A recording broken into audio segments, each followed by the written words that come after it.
जय हिंद। बैठिए।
नोट करते रहिए।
नोट कर लीजिए।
ये टर्म जो यहाँ पे लिखे हुए हैं ये सामान्यतः बाजार में मिलने वाली किताबों में लिखे होते हैं।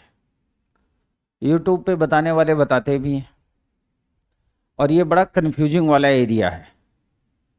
कन्फ्यूजिंग का मतलब ये है कि आप अगर ये देखेंगे तो इन तीनों में एक ही बात है। क्या बात है? जैसे उसने कहा 10 अप्रैल से 5 दिन पहले, तो 10 में से 5 घटाया 5। 12 मार्च के 4 दिन पहले, तो 12 में से 4 घटाया 8। 20 नवंबर से 6 दिन बाद, तो 20 में 6 जोड़ा 26। जब उसने कहा 9 फरवरी के 4 दिन बाद, के बाद के बाद।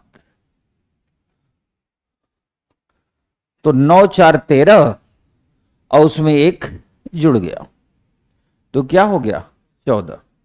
तो हमें सिर्फ ये याद रखना है, और कहीं कुछ भी लिखा हो तो जितना कहेगा उतना ही करना है। जब भी कभी के बाद कहेगा, के बाद में हमेशा एक एक्स्ट्रा होगा। जैसे कहे किसी महीने की 21 तारीख के 4 दिन बाद, के 4 दिन बाद, तो के बाद आ गया, तो 21 4 25 और 1 26। यही याद रखना है। ये मैंने आपको नोट करा दिया। अगर आपको समझने में दिक्कत आ रही हो तो मैं एक्सप्लेन कर देता हूं।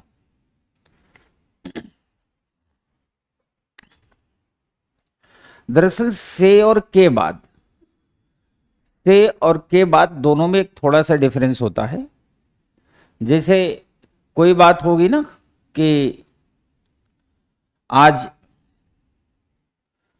लड्डू बटेगा, क्या बटेगा? खान सर का आदेश आया पटना से कि आज लड्डू बंटवा दीजिए। बटेगा नहीं, आदेश है। लोग सीरियस हो गए। वो बगल वाली कह रहे उससे कि मैं 5 ले लूंगी। तो करी कैसे, कहे एक बार ऐसे लूंगी, फिर ये वाला हाथ पीछे करके ये वाला लूंगी, फिर इसको पोंछ करके इस वाले में लेके फिर ले लेंगे। पहले जब स्कूलों में कभी फंक्शन होता था, हम लोगों को भी याद है, तो लाइन लगा दी जाती थी और गुरुजी पहले भाषण देते थे कि हर कोई अनुशासित रहेगा। तो लोग कहते थे जी सर। उसके बाद एक आदमी टोकरी में लेके एक चबूतरे पे खड़ा हो जाता था लड्डू लेके। अब जैसे ही 1 या 2 को दिया तो पूरी लाइन टूट जाती थी, घेरा बन जाता था। तो उसमें 1-2 टिल्लू बाबा टाइप के होते थे, वो उसी में घुस जाते थे और भर पेट खा के ही निकलते थे। मैंने उसे पूछा कैसे खाते हो यार? कहा चेहरा थोड़ी दिखता, चेहरा तो लोगों ने दबा रखा था। हम ये वाला हाथ उठाते हैं, जब गुरु जी इसमें रख देते हैं तो इसको अंदर रखते हैं, फिर पोंछ लेते हैं, फिर उठा देते हैं। तो जब हाथ ऊपर रहेगा तो लड्डू आता रहेगा। तो खान सर ने कहा आज लड्डू बटेगा। तो लड्डू बटने का प्रोसीजर तय हुआ। मैंने कहा लड्डू यहीं से बटेगा, यहां से। देखने की जरूरत नहीं है, कोई ना कोई है यहां पर। लोग सिर उठा के देख रहे हैं कौन है जिसको खान सर लड्डू भेजे हैं।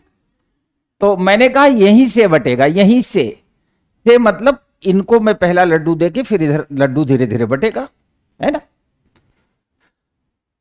से का मतलब वहीं से। और इसको दूसरे एग्जाम्पल पे सेट कर देते हैं। के बाद हमने कहा लड्डू तो बटेगा पर इनके बाद, तो इसका मतलब इनको छोड़ देंगे तो लड्डू एक संख्या आगे बढ़ेगा कि नहीं बढ़ेगा? जैसे अगर यहां से शुरू करेंगे, मान लिया उन्होंने 400 लड्डू भेजा है, तो जो 401 नंबर पे होगा उसको लड्डू नहीं मिलेगा। लेकिन अगर इनके बाद लड्डू शुरू करूंगा तो किसको मिलेगा? 401 वाले को। तो याद रखना से का मतलब वहीं से स्टार्ट करेंगे तो हमेशा जितनी संख्या है उतनी ही होगी, और के बाद का मतलब हुआ एक एक्स्ट्रा हो जाएगा। क्लियर है? हमेशा क्लियर रहेगा। दूसरी बात, कल हम लोगों ने यह बात सीखी थी कि यदि किसी प्रश्न में यदि शब्द का इस्तेमाल हो, यदि का मतलब होता है कंडीशनल। कंडीशन में क्या होगा? वैसा हो भी सकता है और नहीं भी हो सकता।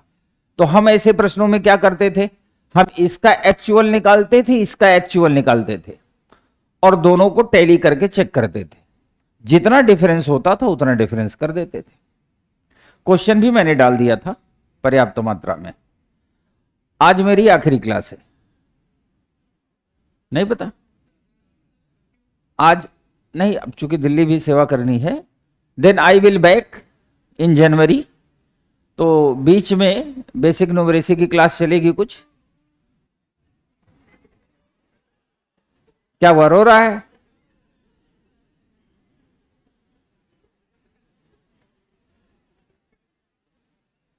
जनवरी के फर्स्ट या मतलब फर्स्ट वीक के लास्ट में या सेकेंड वीक की स्टार्टिंग में फिर मेरी क्लास होगी।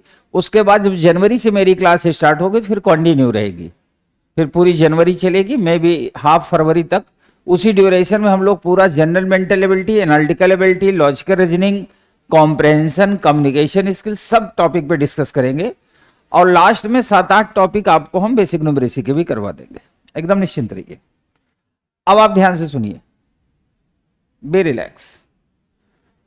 कल हम लोगों ने सीखा कि जो वर्ष होता है वो अपने आप को रिपीट करता है। क्यों रिपीट करता है? क्योंकि 7 दिन का सप्ताह होता है, दिन 7 ही होते हैं, इसलिए रिपीट करता है। और हमने पाया कि सामान्य वर्ष, यानी उसका नाम ही है सामान्य वर्ष, तो सब कुछ सामान्य होगा, पहला और आखिरी दिन इक्वल होगा। नाम अगर उसका अधिवर्ष हो गया, लीप वर्ष हो गया, टेढ़ा हो गया, टेढ़ा हो गया तो एक दिन आगे निकल जाएगा। कोई भी वर्ष कब अपने आप को रिपीट करेगा? वर्ष के अंतिम 2 अंक को हम 4 से भाग देंगे। इफ रिमाइंडर इज 0, अगर शेषफल 0 होगा तो 28 वर्ष, 1 होगा तो 6 वर्ष, 2 और 3 होगा तो 11 वर्ष पे रिपीट करेगा। ये तो हमने सीख लिया थ्योरेटिकल बातें। कल आपको बताया था कि कई बार क्या होता है कि हमें फार्मूला तो पता होता है, हम जानते भी हैं, पर यूपीएससी उस फार्मूले को लगाने नहीं देता, और नहीं लगेगा तो मुसीबत पैदा होगी। और फाइनली पढ़ने का उद्देश्य ये नहीं हुआ कि हमने कितनी क्लास पढ़ ली और कितने प्रश्नों की प्रैक्टिस कर ली। फाइनली पढ़ने का उद्देश्य ये है कि हम सफल हो पाए या नहीं। और सफल होने के लिए पहली बाधा है एप्टीट्यूड, उसे पार करना एक कठिन काम है। तो हमारा फोकस ये होना चाहिए कि, और ये इस बैच का भी नाम है module CSAT for 2026 and 27। वैसे ये हर साल आया करेगा, लेकिन फिलहाल 26-27 के में जो लोग पेपर दे रहे हैं उनके लिए विशेष है। तो हम इसमें यह भी सीखेंगे कि अगर फार्मूला फेल हो जाए, मान लो फेल हो गया, और कल्पना नहीं कर सकते कि फेल कैसे होगा, क्योंकि ये क्वेश्चन बनाने वाले पे डिपेंड करेगा। जैसे जो अदर एग्जाम होते हैं, जैसे वनडे एग्जाम होते हैं, दरोगा, कांस्टेबल, चपरासी, यूपी पीसीएस, वो भी हमारे लिए वैसा ही है। पीसीएस का, यूपी पीसीएस का पेपर आपके नज़र में होगा कि बहुत बड़ा पेपर है, पर मैं समझता हूं कि यूपी पीसीएस का पेपर भी वैसा ही है जैसा सबका होता है। नौकरी न मिले तो भाई पीसीएस भी बहुत बड़ी बात है, कांस्टेबल भी बड़ी बात है, पर अगर नौकरी करनी है तो फिर यूपीएससी की नौकरी करें, क्योंकि नीचे वालों की स्थिति बहुत अच्छी नहीं होती। घर वालों को लगता है कि बाबा खूब पैसा कमा रहे हैं, बिटिया पैसा कमा रही है। वो फिल्म देखा था ना, शादी में देखा था, तो उसमें जो लड़की थी वो क्या थी? पीसीएस, और लड़का क्या था? कितना दुखी किया था ना, अंत में गुंडई से शादी किया, है ना? देखा था, बड़ा फील आ रहा होगा ना। अच्छा, कई लोग इसको शेयर भी करते हैं स्टेटस पे, ठुकरा के मेरा प्यार मेरा इंतकाम देखेगी। तो होता क्या है कि जब हम बेरोजगार हैं, बेरोजगार को मरता क्या ना करता, जो मिल जाएगा उसी में खुश है। पर मैं ये मानता हूं कि यदि आपके पास समय हो, परिस्थितियां हो, व्यवस्था भी है, तभी आप प्रयागराज में रह रहे हैं, तो हमेशा प्रयास ऊपर उठने का करना चाहिए। यूपीएससी में क्या है, एक एक प्रश्न का बड़ा मतलब है, और यूपीएससी प्रश्न बनाते वक्त इस 2 बातों का हमेशा ख्याल रखता है कि फार्मूला वाला फेल हो जाए तो चलेगा, पर दिमागदार फेल होने ना पाए। जैसे न्याय का सिद्धांत है ना, जुडिशरी का, जुडिशरी कहती है कि यदि किसी आदेश या नियम से, ये जुडिशरी की थीम लाइन है, याद रखना, जब कोई जजमेंट होता है तो इसी बिहाफ पे होता है। आप पॉलिटिकल साइंस में पढ़ेंगे, पॉलिटिकल साइंस नहीं पढ़ेंगे तो पॉलिटी वाले हिस्से में पढ़ेंगे।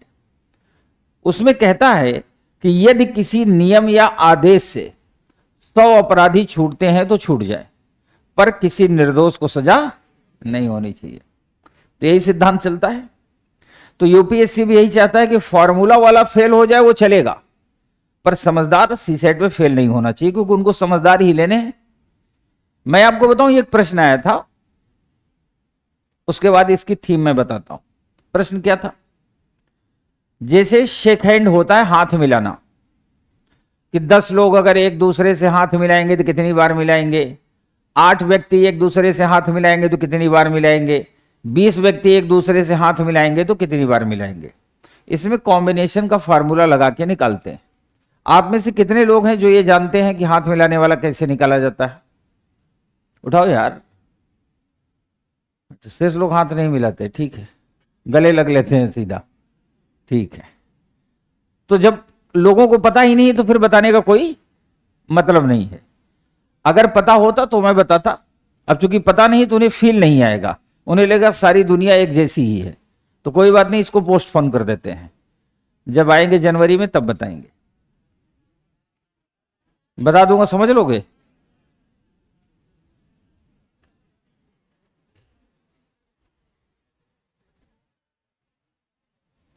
एक मैथ में टॉपिक होता है जिसका नाम है परम्यूटेशन एंड कॉम्बिनेशन, ये तो सुना ही होगा।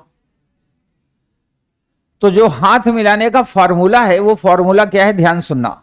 जैसे कहता है 10 व्यक्ति एक दूसरे से हाथ मिलाते हैं तो कुल कितनी बार हाथ मिलाएंगे, तो जो मैक्सिमम नंबर हो वो यहां रख दो, रख दिया। 10 व्यक्ति हैं, एक बार हाथ मिलाने के लिए कम से कम कितने व्यक्ति चाहिए? 2।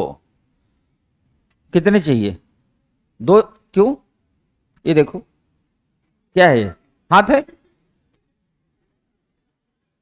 मिल गया कि नहीं? तो बताओ, कम से कम 2 हाथ हैं, ये देखो। कितने व्यक्ति चाहिए कम से कम? 1 या 2? मैं तो अकेला ही हूं, मिल रहा है कि नहीं हाथ? आप ये बताइए, मैं व्यक्ति तो अकेला ही हूं। ये देखो 2 हाथ है, कह रहे पहले 2 हाथ चाहिए, तो इधर एक हाथ ही है, एक हाथ ही है, ये मिल गया। क्या करें, नहीं मिल पा रहा है, नहीं माना जाएगा जब तक गले नहीं लगेगा। इधर देखो, तो ये है मैक्सिमम नंबर। रिक्वायर्ड नंबर बिल्कुल सही है, मिनिमम 2 आदमी चाहिए, क्योंकि आप दिन भर हाथ ऐसे, इसको हाथ मिलाना, इसको हाथ मलना कहते हैं, ठीक है, कि हाथ मलता रह गया। हाथ मिलाने के लिए 2 व्यक्ति चाहिए, एक सामने वाला हाथ बढ़ाए, आप बढ़ाइए, तो हाथ मिलाना होगा, यानी कम से कम 2 व्यक्ति चाहिए। ये इसका फॉर्मूला है। आगे आप YouTube पे सर्च करेंगे, एक से बढ़ के एक बाबा लोग इस फार्मूले को बताएंगे, चुटकियों में बताऊंगा हाथ मिलाने का फॉर्मूला। जल्दी से लाइक एंड सब्सक्राइब कीजिए, समझिए। तो 10C2 ये फार्मूला लग गया। अब इसको कहते हैं ड्राइव कैसे करते हैं। इसका बड़ा सिंपल सा तरीका है, जो नंबर यहां लिखा हो उसको लिखो, और जितना नंबर यहां लिखा हो उतनी बार इसको डाउन कर दो। तो चूंकि 2 ही लिखा है तो 10 × 9 कर दिया, /2, 2 पंचे 10, 5 9, यानी 10 व्यक्ति अगर एक दूसरे से हाथ मिलाएंगे तो कुल 45 बार शेक हैंड होगा। और कम कर देते हैं, 20 व्यक्ति दिखा देते हैं। 20 व्यक्ति अगर हाथ मिलाएंगे तो 20 × 19 /2, 190, ठीक है। ये 4 व्यक्ति बैठे हैं, आप लोग 4 लोग हो, चारों लोग हाथ मिलाओगे तो कितनी बार मिलाओगे, मैं दिखाता हूं यहां पर। 4C2, 4 × 3 /2, 6 बार गिन के दिखा देता हूं। सबसे पहले ये खड़ी होंगी, आप तीनों से हाथ मिलाएंगे तो 3 बार हो गया। फिर आप खड़ी होंगी तो आप इनसे हाथ नहीं मिलाएंगे, क्योंकि इन्होंने जब हाथ बढ़ाया था तो आपने भी बढ़ाया था। अब आप उन दोनों से हाथ मिलाएंगे तो 2 बार मिलाएंगे। फिर वो खड़ी होंगी, आप इन दोनों से नहीं मिलाएंगे, आप केवल उनसे मिलाएंगे, और वो सबसे बैठी रहेंगी, चूंकि वो मेन आदमी है तो बैठी रहेंगी। तो टोटल कितने हो गए? 6। यानी ऐसे भी आ गया और फार्मूले से भी आ गया। अब दिख गया। इसको 6 महीना गुरुजी लोगों ने रटाया, स्टूडेंट ने रट लिया। सड़क चलते कोई पूछे 100 आदमी हाथ मिलाएंगे, 100 × 99/2, 50 व्यक्ति हाथ मिलाएंगे, 50 × 50 × 49 /2 हो गया। यूपीएससी निकाल रहा हो बेटा, बताता हूं, बाबा को भी बताता हूं, तुम्हें भी बताता हूं। यूपीएससी ने प्रश्न पूछा, ये आप समझ गए? यूपीएससी ने प्रश्न पूछा कि एक कार्यक्रम में मेल और फीमेल दोनों मिलते हैं, जो समान जेंडर के लोग हैं वो एक दूसरे को गले लगाएंगे। किसी ने कल्पना भी नहीं की थी कि यूपीएससी भी ये काम कर सकता है। गले लगवाया, लेकिन सेम जेंडर में लगवाया। हाँ, ये सोचो कि अपोजिट जेंडर में लगवाया। तो यूपीएससी ने कहा कि एक कार्यक्रम में मेल फीमेल दोनों शामिल हुए, और जो सेम जेंडर के हैं वो एक दूसरे को गले लगाएंगे, और जो अपोजिट जेंडर है यानी मेल और फीमेल वो एक दूसरे से हाथ मिलाएंगे। यदि उस कार्यक्रम में कुल हाथ मिलाने की संख्या 24 रही हो तो गले लगने की, इतना ही नहीं, अब जो भाषा में बोलूंगा उस पर ध्यान देना, तो गले लगने की न्यूनतम संभावित संख्या क्या होगी। जैसे ये प्रश्न लोगों ने पढ़ा, जिन लोगों को कॉम्बिनेशन आता तो उन्होंने फट से लगाया कि अगर 24 बार हाथ मिला है तो ट्राई करके देख लेते हैं, पता चल जाएगा कितने लोग हाथ मिलाए होंगे। तो उन्होंने क्या किया, 7 लोगों को ट्राई किया कि 7 लोग हाथ मिलाएंगे तो हो सकता आ जाए। तो ये देखिए 21 आया। लोगों को थोड़ी सी उम्मीद जगी कि अब 24 आ जाएगा, तो उन्होंने 8 लोगों को हाथ मिलवाया।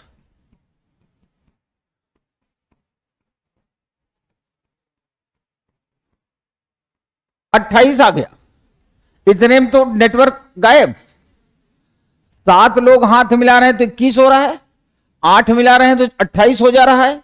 और यूपीएससी ने क्या दिया है, कुछ जो बड़े हिम्मती थे उन्होंने माना 7.5 व्यक्ति हाथ मिलाए होंगे, है ना। और जो थोड़े हिम्मती कम थे उनको लगा आदमी तो 7.5 होता नहीं है, उन्होंने इस प्रश्न को छोड़ दिया, नहीं कर पाए क्योंकि आ ही नहीं रहा, पैटर्न ही नहीं बन रहा। यूपीएससी ने घुमा रखा है, यानी दिल के अरमा आंसुओं में बह गए। अरमान था कि हम कर लेते हैं, हाथ मिलवा लेते हैं, उसने गले तक लगवा दिया। अब अब देखो 24 नहीं आया ना, अब देखना, अब ये मान लो कि उसमें मैं भी पेपर दे रहा हूं और आप जैसे बुद्धिमान व्यक्ति भी पेपर दे रहे हैं। डाउट न करो, यू फील इट, है ना, आई एम इंटेलिजेंट। अब जितने बुद्धिमान थे और जिन्होंने ये फार्मूला नहीं पता था कॉम्बिनेशन का, उन्होंने बुद्धि लगाई कि अपोजिट जेंडर हाथ मिला रहे हैं तो 24 बार हाथ मिलाया गया है, तो क्या क्या हो सकता है। एक मेल हो सकता है, 24 फीमेल हो सकती, पहली कंडीशन। 2 मेल हो, 12 फीमेल हो तो एक 12 मिला गया, एक 12 24 हो गया। 3 मेल हो, 8 फीमेल हो तो 8 बार 24 हो गया।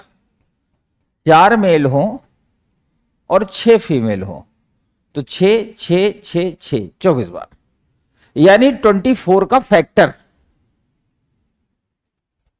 जो लोग स्मार्ट थे ना उन्होंने अंदाजा लगा लिया कि भाई हाथ मिलाने की यही कंडीशन हो सकती है ना। इसका उल्टा हो सकता है कि 1 फीमेल हो 24 मेल हो, 2 फीमेल हो 12 मेल हो, 3 फीमेल हो 8 मेल हो, 4 फीमेल हो 6 मेल हो, उल्टा भी हो सकता है। अब इनमें से कहीं भी हाथ मिलवाओगे 24 ही आएगा। उसने इतने पे भी नहीं छोड़ा, अब कहा बेटा गले लगवाओ। अब जब गले लगवाओगे तो कॉम्बिनेशन का फार्मूला काम करेगा। वो जो हाथ मिलाने का फार्मूला था गले मिलने पे काम करेगा। कैसे काम करेगा मैं दिखाता हूं। फिर यही 4 एग्जांपल लेता हूं, चूंकि मैंने हाथ मिलाना इन्हीं लोगों पे बताया था तो मैं फिर बताता हूं।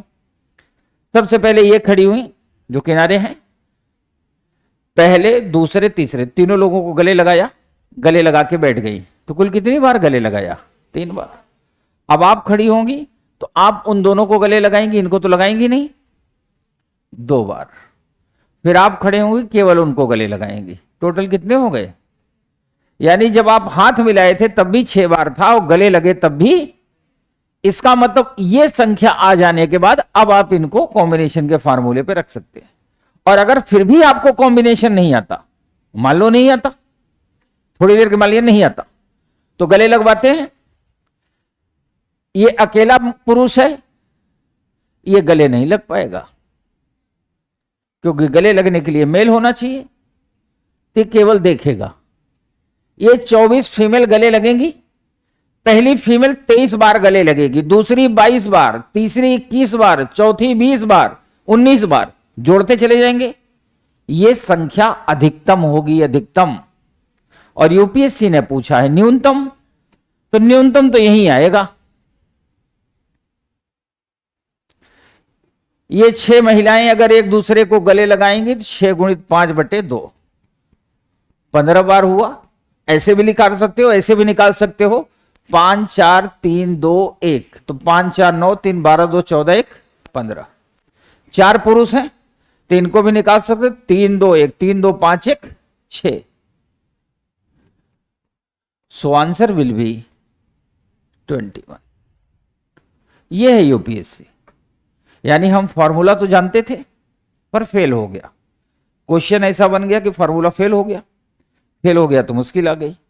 तो कल जो मैंने आपको बताया था कि वर्ष अपने आप को रिपीट करता है, ये हमने सीख लिया कि if remainder 0 then 28 year, remainder 1 then 6 year, remainder 2 और 3 देन 11 ईयर। लेकिन इसको प्रैक्टिकल हमने नहीं देखा, मैं आपको प्रैक्टिकल दिखाता हूं। देखिए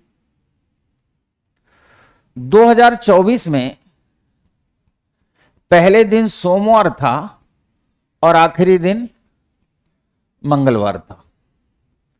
2025 जो चल रहा है इसमें पहले दिन भी बुधवार था और आखिरी दिन भी बुधवार होगा।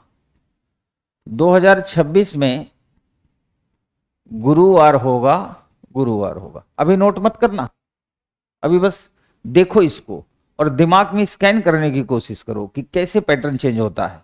ये लीप ईयर है तो आगे बढ़ गया था, जनरल ईयर में एज इट इज रिपीट करेगा। 2027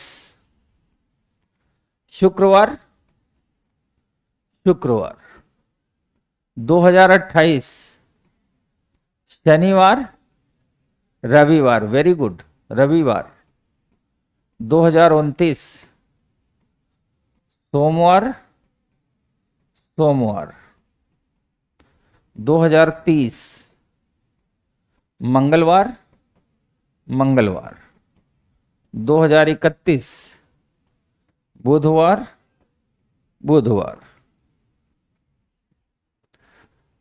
2032 गुरुवार शुक्रवार, 2033 शनिवार शनिवार,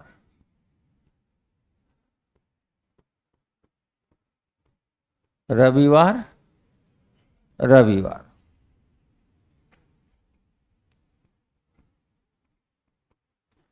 सोमवार सोमवार, 2036 मंगलवार बुधवार, 2037 गुरुवार गुरुवार, शुक्रवार शुक्रवार, शनिवार शनिवार,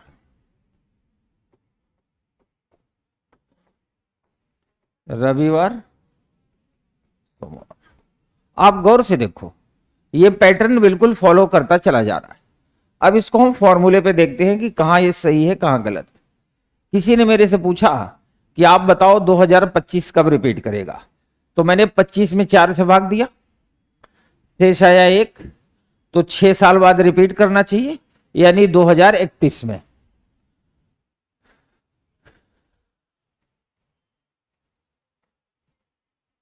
क्या करिए, 2031 नीचे है, चश्मा भी नहीं लगाया हूं फिर भी तो दिख रहा है ना मुझे, तो पीछे भी जो बैठे हैं वो भी दिख रहे हैं।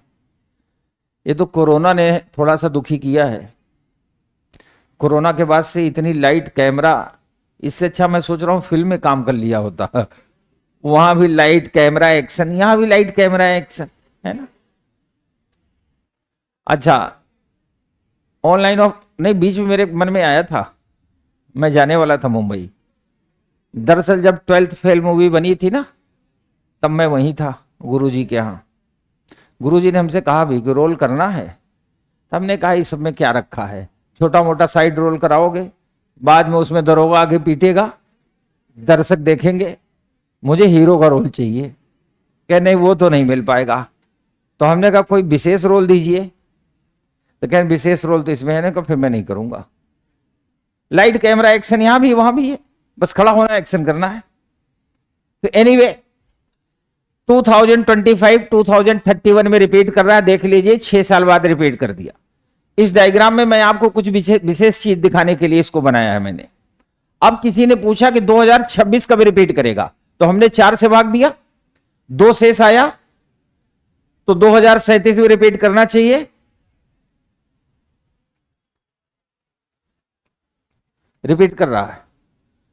2027 3 शेष आएगा तो 11 वर्ष बाद रिपीट करेगा, 38 में रिपीट करना चाहिए, कर रहा है। अब आप कहोगे सर इसको नहीं रिपीट करवा रहे हो, ये 28 साल बाद करेगा, फिर मुझे और बनाना पड़ेगा। आप अगर ऐसे बनाते जाओगे 28 साल बाद सोमवार मंगलवार वाली सिनारियो आएगी। और याद रखना अधिवर्ष कंप्लीटली, शब्दों पे जाना, पूरा का पूरा अधिवर्ष। अधिवर्ष में क्या होता है, स्टार्टिंग में कुछ और होगा, लास्ट में कुछ और होगा। तो पूरा कंप्लीटली जब भी वो कन्वर्ट करेगा, यानी जब भी रिपीट करेगा तो लीप वर्ष में ही कंप्लीटली रिपीट करेगा, लेकिन कुछ हद तक सामान्य वर्ष में भी रिपीट करता है, कुछ हद तक। ये मैं इसलिए दे रहा हूं कि जब आप बाजार में कोई भी किताब खरीद के सॉल्व करेंगे तो उसमें यह प्रश्न आपको जरूर मिलेगा, फिर आप मुझे बहुत बद्दुआ दोगे कि ये तो बता के गया ही नहीं। तो मैं आपको एडवांस में बता देता हूं, कंप्लीट यानी पूरा का पूरा लीप वर्ष जब भी रिपीट करेगा 28 वर्ष बाद ही रिपीट करेगा और कंप्लीट रिपीट करेगा। लेकिन हर लीप वर्ष ठीक 5 साल बाद, ठीक 5 साल बाद 28 फरवरी तक पर्टिकुलर ईयर में रिपीट करता है। कैसे?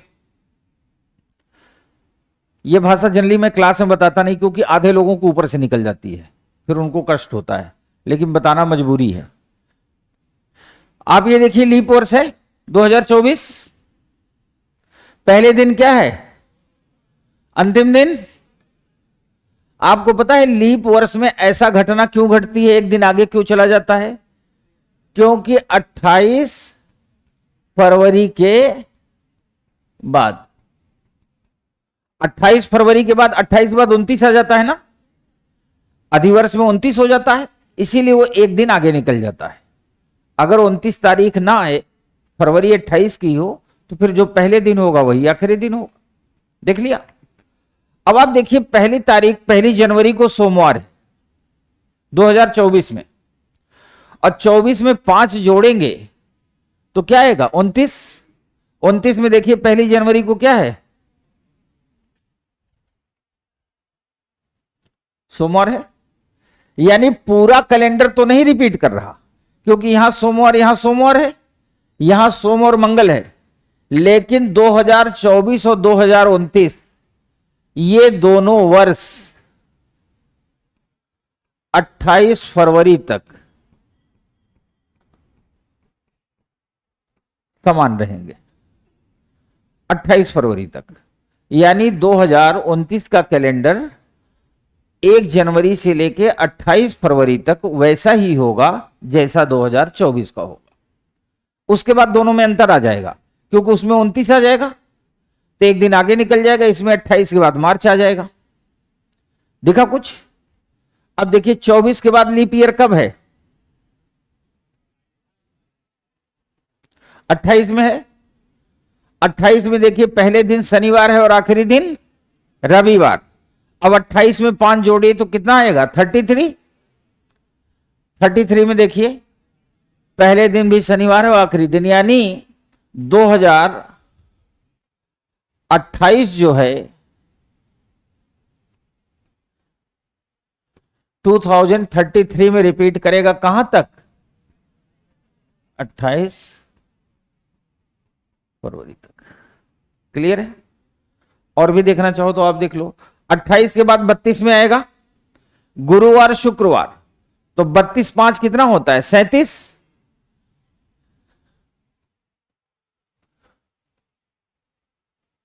28 फरवरी तक रिपीट करेगा।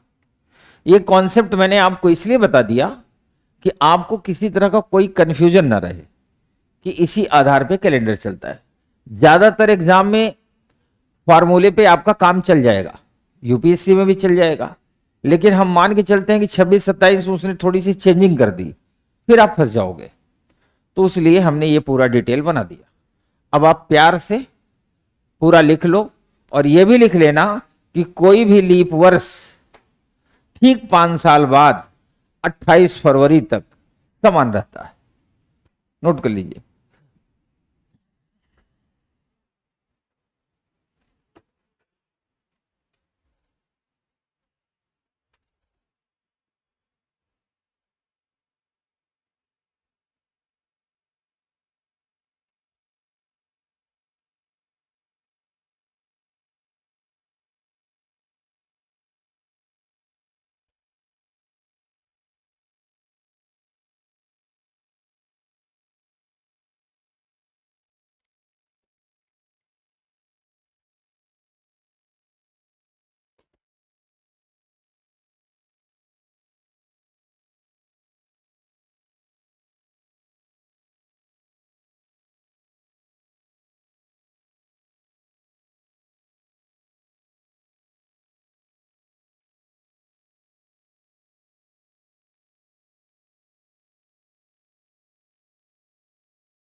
हो गया। ऑनलाइन वाले लिखते हैं, एक बार और बता दीजिए प्लीज। दरअसल क्या होता है ऑनलाइन में, क्या होता है जैसे ऑनलाइन क्लास ले रहे हैं, तब तक मम्मी ने कहा बर्तन धुल दो, एक बर्तन धुल के जब तक लौट के आए तब तक मैं प्रोग्राम बता चुका हूं, तो उनको लगता है फिर से बता दो। जिन लोगों को ऑनलाइन में दिक्कत है वो सीधा इस क्लास का रिकॉर्डिंग देख लेंगे और मुझे पूरा भरोसा है कि उन्हें समझ में आ जाएगा। अब इतना टाइम नहीं है ना कि हम दोबारा रिवाइज कराएंगे। ऑनलाइन क्लास नहीं है, ऑफलाइन भी चल रही है।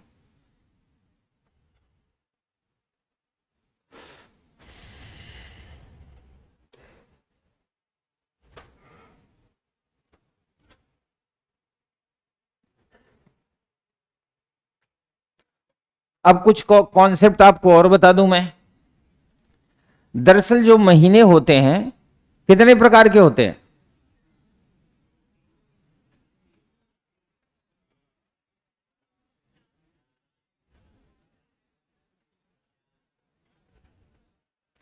चार प्रकार के, 28, 29, 23 और 31। शोर नहीं, हल्ला नहीं, हल्ला मत करो। अदर बैचेज में इतना डेप्थ में उतरने की जरूरत नहीं थी, पर इसमें उतर रहे हैं, तो आप भी मेंटली थोड़ा सा स्टेबल रहो। बीच में शायरी भी सुनाऊंगा, चुटकुले भी सुनाऊंगा, लेकिन मेंटली स्टेबल रहोगे तब। और जरा सा शोर किए फिर मैं अपनी स्पीड बढ़ा दूंगा, और जब मेरी स्पीड बढ़ जाएगी फिर आप आवाज आएगी ही नहीं, सांस लेने का मौका ही नहीं दूंगा। तो आप सांस लोगे कि हल्ला करोगे?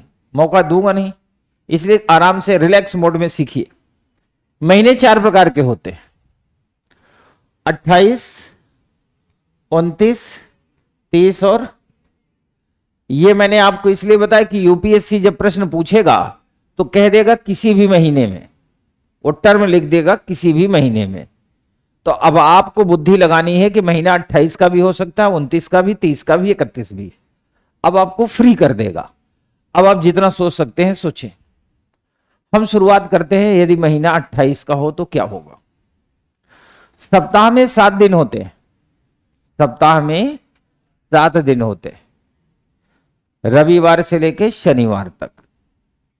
अगर महीना 28 का है, खूब ध्यान से सुनना, तो सप्ताह का कोई भी दिन उस महीने में 5 बार नहीं आएगा। पंखा बंद करवाना है, वो पीछे वाला बच्चा हाथ उठाया है, जो हाथ उठाया था बच्चा, क्या फैन बंद करवाना है? चालू करवाना है? चालू करो। मैं सोच रहा हूं पीछे फुहारे लगवा दूं, जनवरी में आऊंगा फुहारे लगवा दूंगा, तो क्या होगा जब गर्मी लगे थोड़ा थोड़ा पानी पड़ जाएगा ना, सही रहेगा। कोई नहीं, चालू कर दो भाई, चालू हो जाएगा। आप इस पे फोकस करें जो मैं बता रहा हूं। यदि महीना 28 का होगा, और याद रखना जिसको डाइजेस्ट ना हो तुरंत हाथ उठाना। मेरी तरफ ऐसे करके देखते रहोगे, मैं समझ तो जाऊंगा, समझ तो जाऊंगा। जब ये लाइन में बोलता हूं तो भी आपको बताऊंगा कि समझ तो जाऊंगा है क्या, बताऊंगा थोड़ी देर में। तो जब आपको लगे कि आपके ऊपर से निकल गई बात तो तुरंत हाथ उठा देना। यदि महीना 28 का होगा तो सप्ताह का कोई भी दिन, रविवार से लेकर शनिवार तक, रविवार, सोमवार, मंगलवार, बुधवार, गुरुवार, शुक्रवार, शनिवार, कोई भी दिन उस महीने में 5 बार नहीं आएगा, केवल और केवल 4 बार आएगा। इन फ्यूचर यूपीएससी अगर यह पूछ ले कि किसी भी वर्ष के किसी भी माह में क्या कोई दिन उस माह में कम से कम 3 बार आ सकता है, 3 बार, तो कम से कम 3 बार आ सकता है। क्योंकि मैंने बोला है कम से कम, धीरे धीरे जब मेरी क्लास होगी तो आप समझ जाओगे कम से कम और अधिक से अधिक का मतलब क्या होता है। तो जो 5 बार आता है वो भी कम से कम 3 बार तो आ ही गया ना। तो ऐसा अगर पूछ ले कि सप्ताह का कोई दिन किसी महीने में के किसी भी वर्ष में क्या केवल 3 बार आ सकता है, असंभव, नहीं आएगा। अगर आपको डाउट हो तो मैं सिद्ध करके दिखाऊं। सप्ताह का कोई भी दिन, जैसे फॉर एग्जाम्पल मान लेते हैं महीना 28 का है, ठीक है। अब जो दिन 1 तारीख को पड़ेगा, 1 तारीख तो पड़ेगी ना, 1 तारीख पर कोई ना कोई तो दिन होगा ना, वो दिन फिर रिपीट करता हुआ आगे तक जाएगा। ये ले लो, मैंने 1 तारीख ले लिया, कौन सा दिन मान लूं? क्यों, संडे छुट्टी होती है इसलिए? ठीक है, सोमवार मान लेते हैं। अगर सोमवार नहीं मानूंगा तो उसको लगेगा कि लगता है मुझे पता नहीं है। तो 1 तारीख को सोमवार पड़ेगा। किसी भी तारीख में आप 7 जोड़ दें या 7 घटा दें तो दिन अपने आप को रिपीट करेगा, बताया था। 1 तारीख को सोमवार है तो 7 जोड़ दिया तो 8 तारीख को भी क्या होगा, 15 को भी, 22 को भी। अब 22 में अगर 7 जोड़ोगे तो 29 आ जाएगा। और महीना कितने का है? यानी यदि महीना 28 का होगा तो सप्ताह का कोई भी दिन 4 बार से अधिक नहीं आ सकता। क्लियर है? अब अगर यहां पे किसी को डाउट हो कि सर 2 तारीख का ले लीजिए, 3 का ले लीजिए, उसे भी सिद्ध कर दिए तो आई कैन प्रूव। और अगर क्लियर है तो आगे बढ़े।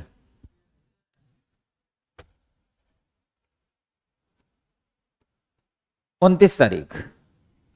अब मान लेते हैं कि महीना 29 का है, तो याद रखना अगर महीना 29 का है तो सप्ताह का कोई ना कोई एक दिन ऐसा होगा जो उस महीने में 5 बार, केवल एक ही दिन, वो दिन कौन सा होगा? जो 1 तारीख को पड़ेगा। सिद्ध करता हूं। मान लो महीना 29 का है और 1 तारीख को बुधवार है, ठीक है। 8 को बुधवार, 15 को बुधवार, 22 को बुधवार, 29 को भी।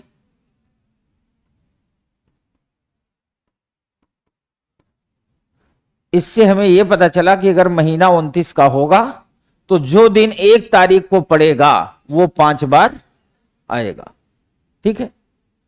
कहीं भी डाउट हो तुरंत हाथ उठाना, बार बार यह बात मैं कह रहा हूं आपसे। अगर महीना 30 का होगा तो इस महीने में 2 दिन ऐसे होंगे सप्ताह के जो 5 बार आएंगे। कौन कौन? पहली तारीख वाला और दूसरी तारीख वाला। पहली तारीख वाला मैं सिद्ध करके दिखा देता हूं।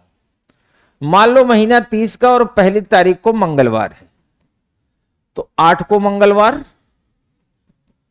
8 7 15 को मंगलवार, 22 को मंगलवार और 29 को मंगलवार हो, ठीक है। इस हिसाब से 1 तारीख को मंगलवार होगा तो 2 तारीख को क्या होगा? बुधवार।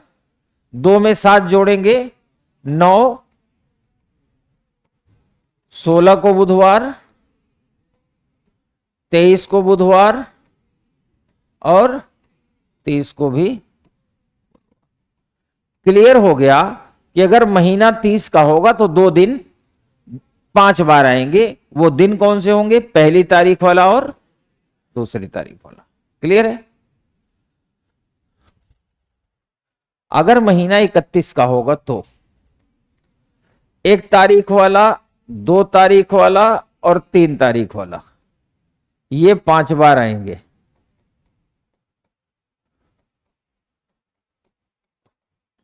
नोट कर लीजिए।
आप अपने शब्दों में लिख भी लेना।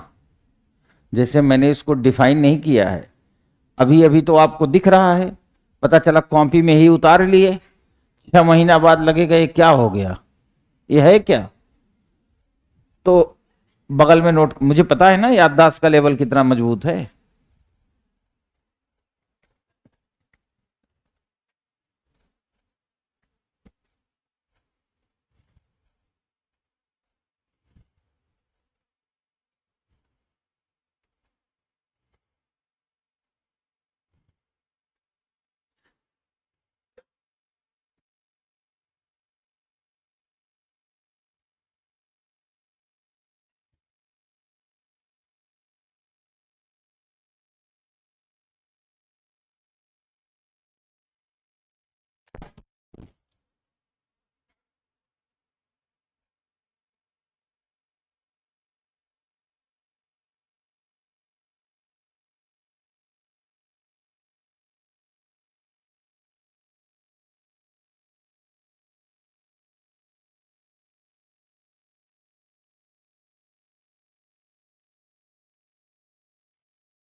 नोट हो गया। आप चाहो तो अपने शब्दों में नोट कर लो कि यदि माह 28 का होगा तो कोई भी दिन 5 बार नहीं आएगा। 29 का होगा तो एक दिन जो 1 तारीख को पड़ेगा 5 बार आएगा। महीना 30 का होगा तो 2 दिन 5 बार आएंगे जो 1 और 2 को पड़ेंगे। महीना 31 का होगा तो 3 दिन 5 बार आएंगे जो 1, 2 और 3 को पड़ते हैं। ठीक है।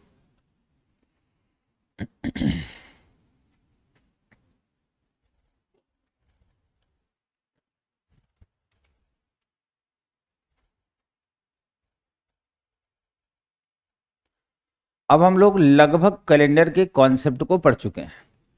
अब हम सीधा मैदान की ओर चलते हैं, है ना। क्वेश्चंस आपको प्रैक्टिस करवाते हैं।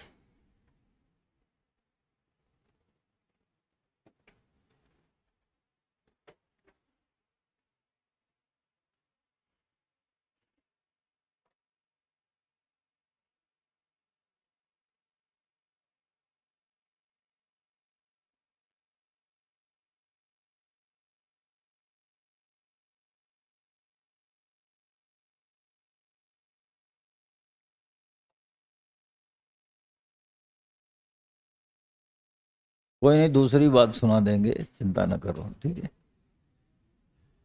रेडी। आपको 30 सेकंड में ऑप्शन सोच लेना है। 30 सेकंड में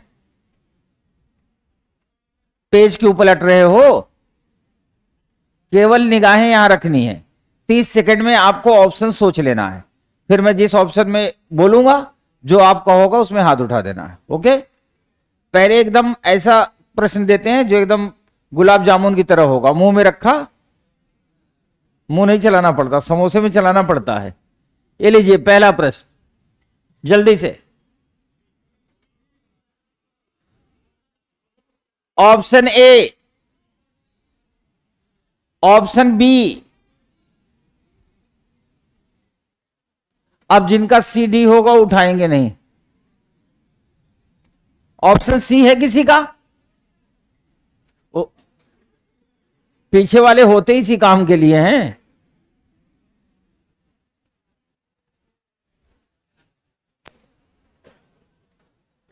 रेडी।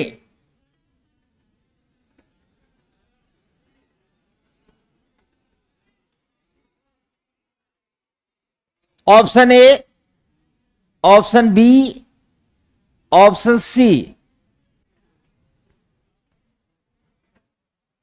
बस फिर झलक आएगी। यानी ये तीन चीजें हमें जरूरत होगी। एक तो हमें डेप्थ में नॉलेज हो टॉपिक का। मैं समझता हूं कि आज के बाद आपको कैलेंडर कभी रिवाइज करने की जरूरत नहीं पड़ेगी। क्लास जब खत्म होने वाली होगी मैं पूरा रिवाइज करा दूंगा। जब मैं जनवरी में आऊंगा सेकेंड टूर, तब मैं आते ही पहली क्लास में इसको रिवाइज करा दूंगा। और याद रखना, जब जैसे 10 क्लास हो गई, 15 टॉपिक हो गए या 20 टॉपिक हो गए, तो क्या करूंगा, किसी दिन रैंडम आऊंगा, आप बैठेंगे, 10 मिनट के अंदर मैं शुरू से लेकर लास्ट तक को रिवाइज करा दूंगा। बट मेरा कहना सिर्फ इतना है कि be alert, be positive, be active, यदि बनना चाहते हो तो। और याद रखना, सीसेट सिर्फ वही नहीं है जो जिसको आपको क्वालिफाई करना है। ये सीसेट खासकर जो मैं आपको बता रहा हूं, यही है दिमाग। जो दिमाग एक शब्द होता है ना, बाजार में सब कुछ मिलता है, दिमाग नहीं मिलता, ब्रेन। वो बचपन में ही मिला था, उसी से आज तक काम चला रहे हैं, अब लगभग घिस भी गया है। तो उसको एक्टिवेट रखना इतना आसान काम तो होता नहीं। और अगर ये बात मैं कहूं तो इसके पक्ष में मैं आपको सबूत भी दे रहा हूं। आप पिछले वर्ष का जो फाइनल रिजल्ट आया था, आप उसका डेटा निकाल के देख लीजिए। 76% candidate are IITian, 76 out of 100, यानी 100 में 76 लोग वही हैं। जबकि बड़े ताजुब की बात है, वो 12th पास करके, जब वो 12th पास करते हैं तो फिजिक्स, केमिस्ट्री, मैथ पे ही फोकस होता है उनका, और तो पढ़ते ही नहीं है। और पढ़ने के बाद वो जेई की तैयारी करते हैं, क्वालिफाई करते हैं, फिर वो IIT में एडमिशन लेते हैं। फिर अगले 5 वर्ष वो या तो पढ़ाई करते हैं या तो प्रेम करते हैं, लेकिन जीएस नहीं पढ़ते, जनरल स्टडी नहीं पढ़ते, कभी नहीं पढ़ते, उनका उससे कोई वास्ता ही नहीं है। फिर जब उनकी डिग्री कंप्लीट हो जाती है, तब उनको लगता है अब नौकरी करनी है, तो उनमें से 35% के आसपास फॉरेन चले जाते हैं, अमेरिका, यूरोप, जापान, यहां चले जाते हैं। बड़े पैकेज मिल जाता है उनको, कई कई करोड़ रुपए का, रातों रात जिंदगी बदल जाती है। जो बड़ी कंपनी बुलाएगी वो घर भी देगी अमेरिका में, गाड़ी भी देगी, और साहब बन के बैठ जाएंगे। पैसा इतना देते हैं कि करोड़ों में होगा, इतनी सैलरी तो कहीं मिलती नहीं। और अगर यहां सब कुछ सेटिंग ठीक नहीं है, लाइब्रेरी नहीं ज्वाइन किए थे, तो वहां ज्वाइन कर लेंगे, विवाह भी हो जाएगा। अब जो बच गए, जिनको बड़ी बड़ी मल्टीनेशनल कंपनियां नहीं लेती, मान लेती हैं कि ये कूड़ा है, क्या है, कूड़ा, उनके काम का नहीं होता तो नहीं लेते।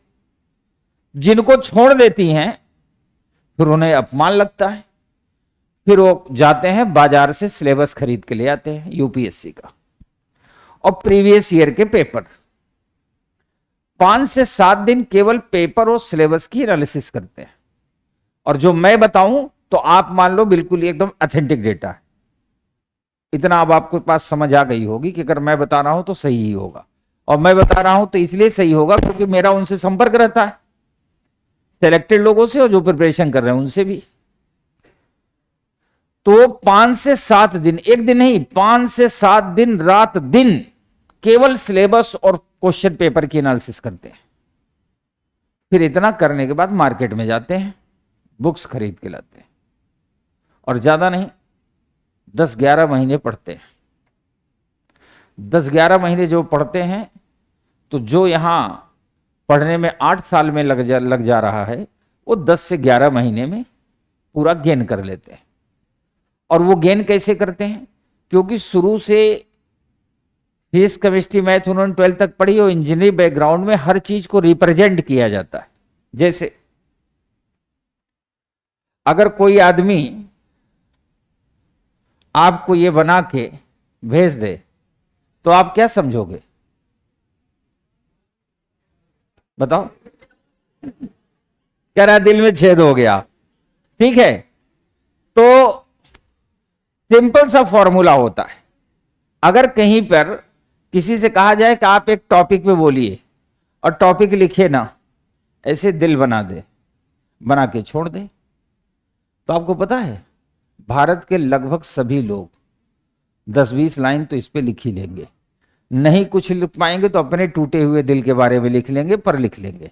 अब आप समझना, मैं आपको बताना क्या चाहता हूं। एग्जाम्पल मैंने इसलिए दिया कि और कोई एग्जाम्पल दूंगा तो समझोगे नहीं, क्योंकि अगर एडीबीसी में प्रॉब्लम थी तो सारे एग्जाम्पल में प्रॉब्लम होगी।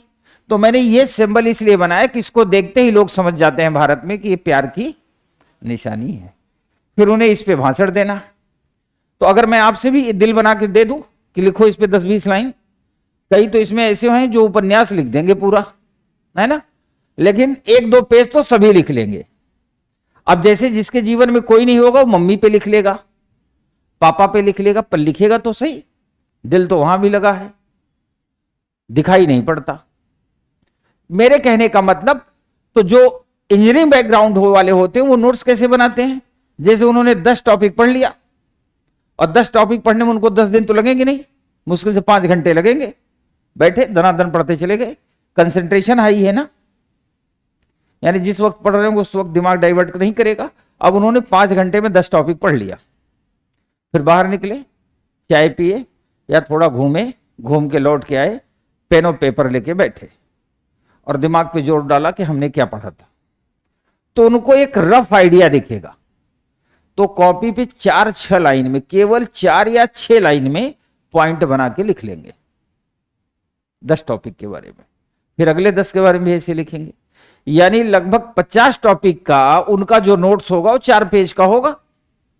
तो 4 पेज तो कभी भी रिवाइज हो सकता है ना। हम बस में बैठ के जा रहे हैं, 4 पेज पलट लिया, पूरी सिलेबस हमारे दिमाग में क्लियर है।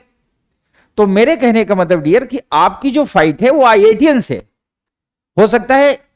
आप मेरे से पहले भी बहुत कुछ सुने हो, जाने भी हो, मेरे बाद भी आप बहुत कुछ जानेंगे, लेकिन मैं आपको वो बता रहा हूं जो जीवन का सत्य है।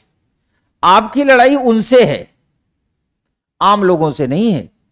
तो आपकी लड़ाई जब उनसे है तो आपको वैसे ही सोचना पड़ेगा और समझ भी वैसे ही रखनी पड़ेगी। तो यदि हमें वैसे ही सोचना है और वैसे ही समझना है, जबकि उनसे ऑलरेडी हम 10 साल पीछे हैं।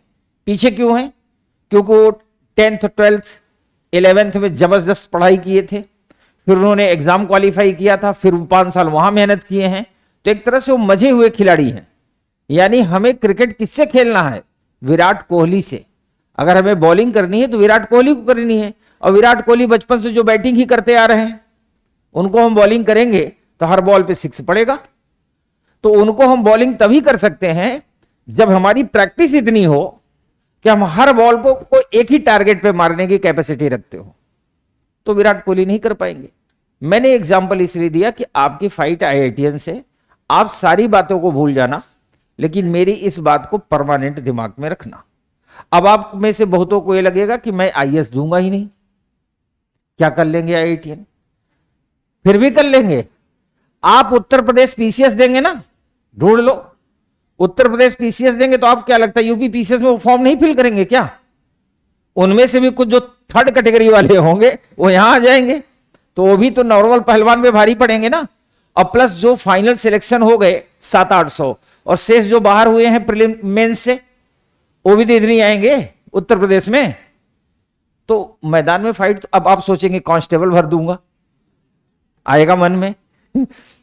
तो उनमें से भी जो 6वीं कैटेगरी होती है ना, प्राइवेट इंजीनियरिंग कॉलेज वाले, प्राइवेट इंजीनियरिंग कॉलेज से बीटेक होता है ना, वो आईएएस तैयारी नहीं करते, वो तैयारी ही कांस्टेबल की करते हैं।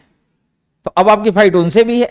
मेरे कहने का मतलब, यदि हमें फाइट करना है तो स्मार्ट बनना पड़ेगा, और स्मार्टनेस यही है किसी भी टॉपिक को समझा, सीखा और क्विक अटेम्प्ट करने की कैपेसिटी हो। अब मैं आपको फिर कुछ क्वेश्चन दिखाता हूं।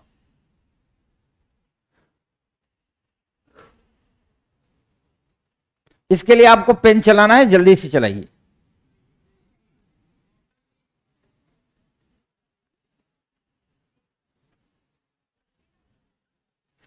वैसे ये प्रश्न को जिन लोगों ने कर लिया होगा उनका आंसर पहले ही आ गया होगा। कुछ खलीफा टाइप के होंगे जो नहीं पढ़े होंगे, उनका नहीं आया होगा। यदि बीते हुए कल के पहले का दिन मंगलवार था तो शनिवार कब होगा? अब बीता हुआ कल तब आएगा जब आज होगा, बिना आज के तो कल होगा ही नहीं ना। और बीता हुआ कल इधर होगा, आने वाला कल इधर होगा, यह है बीता हुआ कल। यदि बीते हुए कल के पहले, यानी कल के पहले यहां क्या था, मंगलवार, तो कल था बुधवार और आज है गुरुवार, ठीक है। तो यहां होगा शुक्रवार और यहां होगा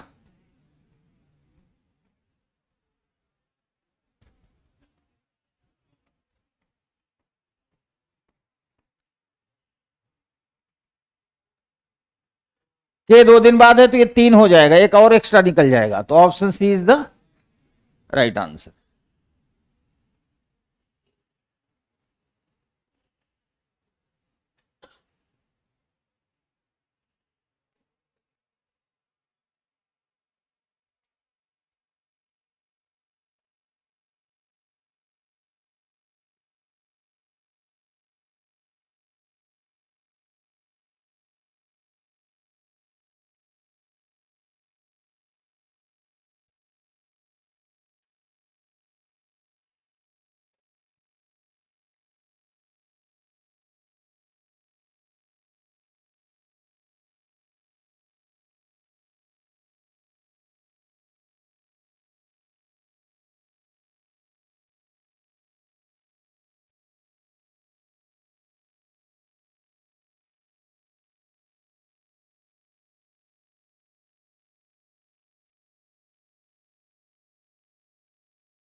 ऑप्शन ए, ऑप्शन बी, ठीक है, ऑप्शन सी,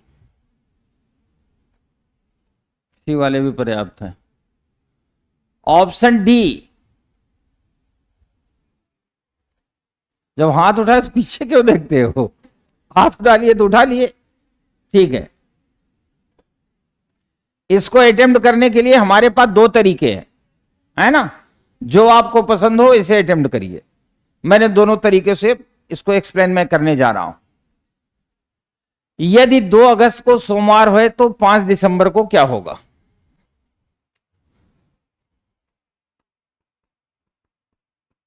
अगस्त का महीना 31 दिन का होता है, तो 31 में से 2 घटाएंगे तो कितना आएगा, यानी अगस्त के 29 दिन, सितंबर के, अक्टूबर के 31, नवंबर के, और दिसंबर का क्या है,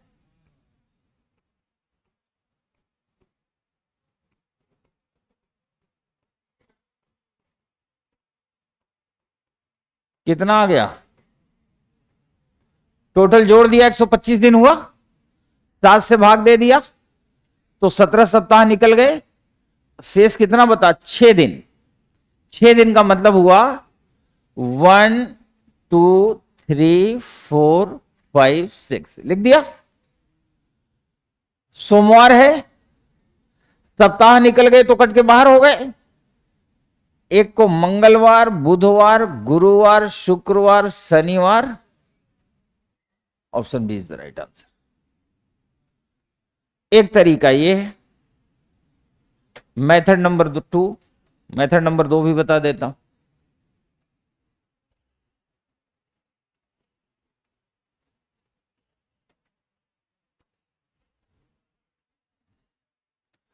दो अगस्त को सोमवार है, उसने पूछा है 5 दिसंबर को क्या होगा। हमें कोड याद है 144 025 036 146। हम देखेंगे कि कौन कौन से मंथ दिसंबर से मिलते हैं। तो केवल सितंबर एक महीना है जो दिसंबर से मिलता जुलता है। इसका मतलब जो दिन 5 दिसंबर को होगा फिर वही दिन 5 सितंबर को भी होगा, या इसका उल्टा समझ लो, जो 5 सितंबर को होगा वही 5 दिसंबर को होगा। और ये दिया है अगस्त, तो हम अगस्त से सितंबर तक तो जा ही सकते हैं भाई। 2 अगस्त को सोमवार है तो 7 2 9 अगस्त को भी सोमवार होगा, 16 को भी होगा, 23 को होगा, 30 को होगा। यानी 30 अगस्त को सोमवार होगा, 31 को मंगल होगा, यही होगा। तो 1 तारीख को बुधवार, 2 को गुरुवार, 3 को शुक्रवार, 4 को शनिवार और 5 सितंबर को रविवार होगा। और अगर 5 सितंबर को रविवार होगा तो 5 दिसंबर को भी क्या होगा। ये जो दूसरा मेथड है इसको मैं बोर्ड पे भी एक्सप्लेन कर देता हूं। 2 अगस्त को सोमवार है, हमें 5 सितंबर तक जाना है। 2 को सोमवार है तो 7 जोड़ देंगे 9 को, 16 को, 23 को, 30 को, सोमवार ही होगा। 31 अगस्त को मंगलवार होगा। 31 अगस्त के बाद 1 2 3 4 5 सितंबर लिख लिया, क्योंकि 5 दिसंबर हमें चाहिए। तो अगर हम 5 सितंबर निकाल लें तो सेम हो जाएगा। तो अगर 31 को मंगलवार है तो बुधवार, गुरुवार, शुक्रवार, इस कंडीशन में भी option B is the right answer. ऐसे हम अटेम्प्ट करेंगे, जो आपको पसंद हो आप ऐसे अटेम्प्ट करें।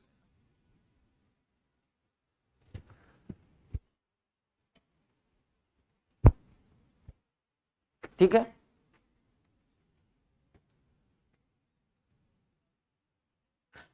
चलो ये करते हैं।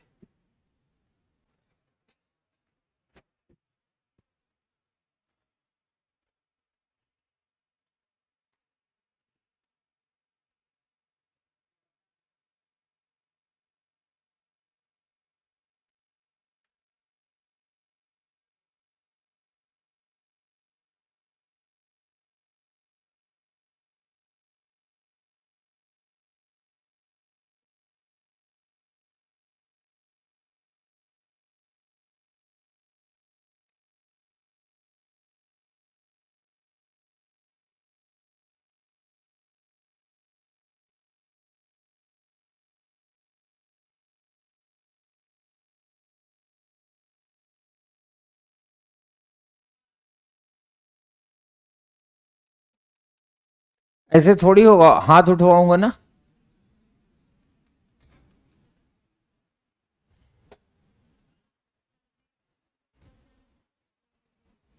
और शायद ये क्वेश्चन भी मैंने भेजा था, तो जब टॉपिक पढ़ लिए थे तो कम से कम घर पे रिवाइज तो कर लिया करो, थोड़ी तो शर्म करो। एडीबीसी का फुल फॉर्म नहीं आता और तैयारी कर रहे हो यूपीएससी की, तो कम से कम एक सब्जेक्ट तो अच्छे से पढ़ लो।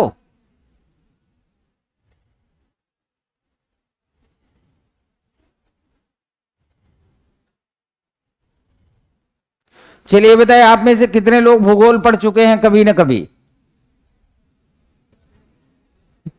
पढ़ लिए हो? ठीक है, हाथ नीचे कर लो।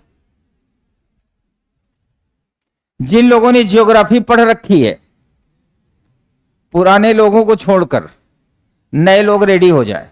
मैं आपसे एक सवाल पूछूंगा, जो लोग जियोग्राफी ना पढ़े हो अभी भी हाथ उठा दें, क्योंकि फिर मैं इंडिविजुअल भी पूछूंगा। तो अभी बता दोगे तो फिर नहीं पूछूंगा। कोई ऐसा है जो कभी ना पढ़ा हो? मैं उठा लो।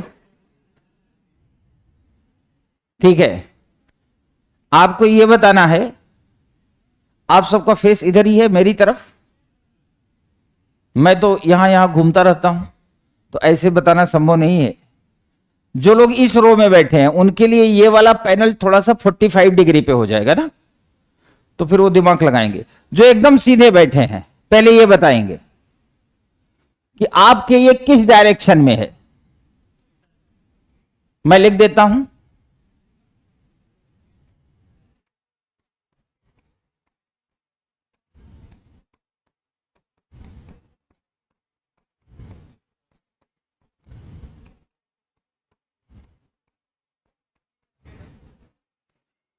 नहीं ऐसे हल्ला नहीं, हल्ला नहीं, केवल ये जो बीच वाली रो है यही बताएंगे।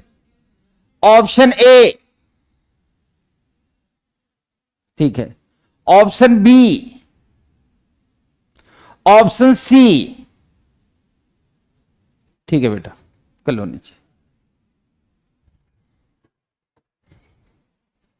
ये है पैनल, दिख रहा है। अब इधर वाले, क्योंकि इसमें अगर मैं वो पूछूंगा ना तो कुछ खलीफा होंगे बताएंगे 45 डिग्री पे है, इसीलिए मैंने सिस्टम चेंज कर दिया। यहां भी सेम ऑप्शन है, ठीक है। आपको बताना है ये पैनल आपके किस डायरेक्शन में है। ऑप्शन ए, ऑप्शन बी, ठीक है, ऑप्शन सी,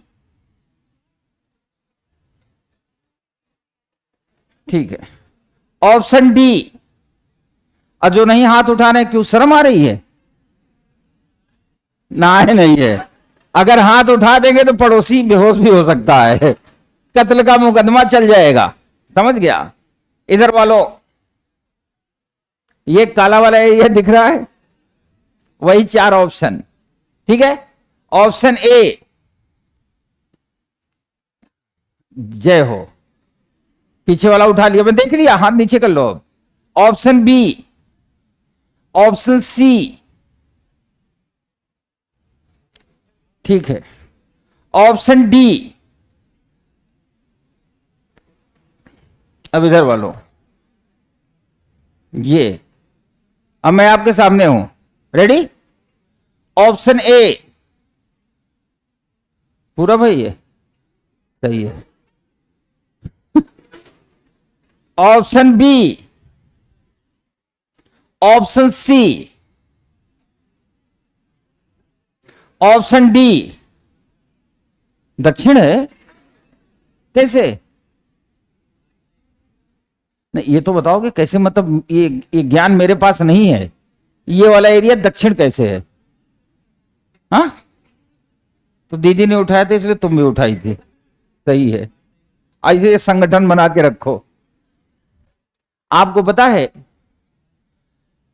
किसी को शून्य ज्ञान हो, कुछ भी ना पता हो, वो ज्यादा बेहतर है, और या तो सब कुछ पता हो तो बेहतर है। आधा अधूरा ज्ञान बड़ा खतरनाक होता है।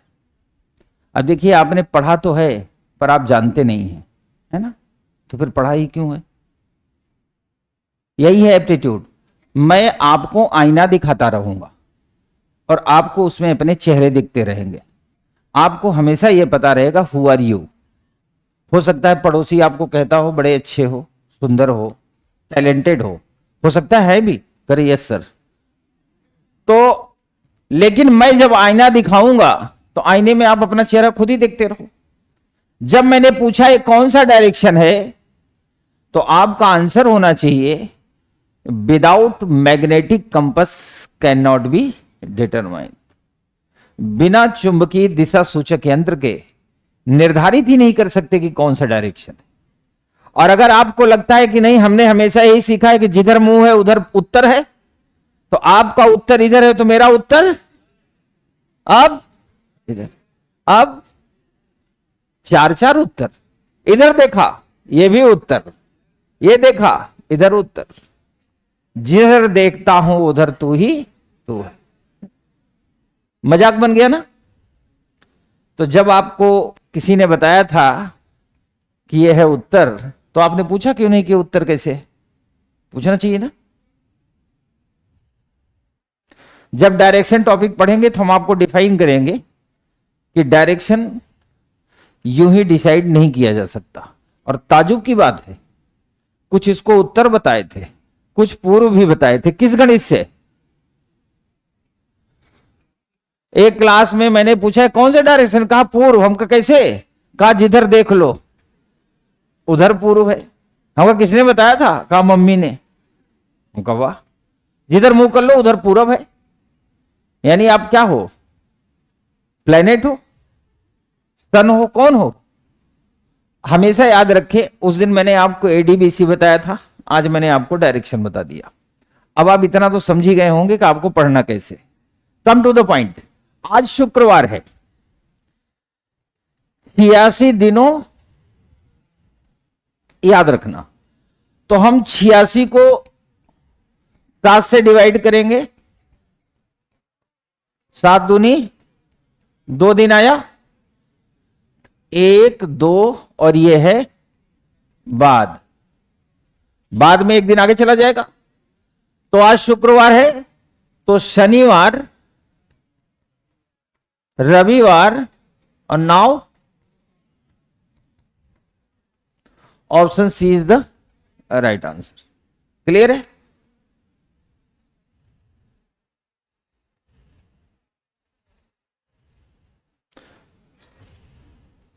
अब हल्ला ना करो, शर्म नहीं आती? मतलब ये उत्तर है। कल को शादी होगी, अब मान लिया वहां किसी ने सवाल पूछ लिया, लड़की ने पूछा कि कौन सा डायरेक्शन है, क्या बोलोगे उत्तर? फिर वो उधर से उठ के इधर बैठ जाएगी, पूछेगी कौन सा डायरेक्शन है, बोलोगे उत्तर, तो कहेगी चारों तरफ उत्तर है, तो फिर आपके पास एक ही उत्तर बचेगा।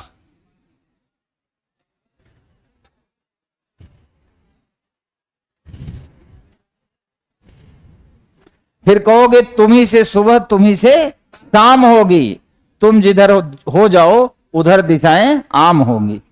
अब क्या हुआ?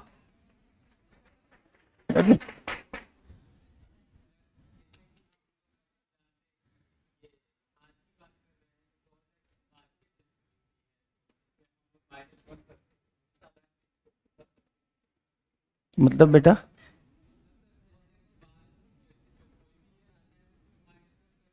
हाँ,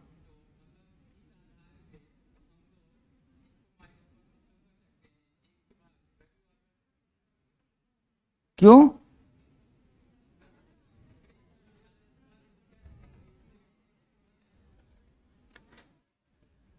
नहीं, ये माइनस आज आज शब्द इस्तेमाल है इसलिए। अरे प्रभु, बैठ जाओ।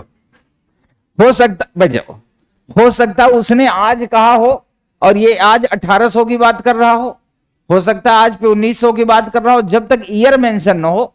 देखो डियर, अब आप आईएएस की तैयारी करते हो, आईएएस की तैयारी के 2-3 रूल जान लो। जितना कहा गया हो उसके अकॉर्डिंग सोचो, कल्पनाएं ले जाओ पर उतनी दूर दूर न ले जाओ। जैसे मैं आपको बताऊं, सामान्यतः हम लोग अपने जीवन में क्या देखते हैं कि अगर किसी का नाम रिंकी है तो आपको क्या लगेगा, कौन है वो? लड़की।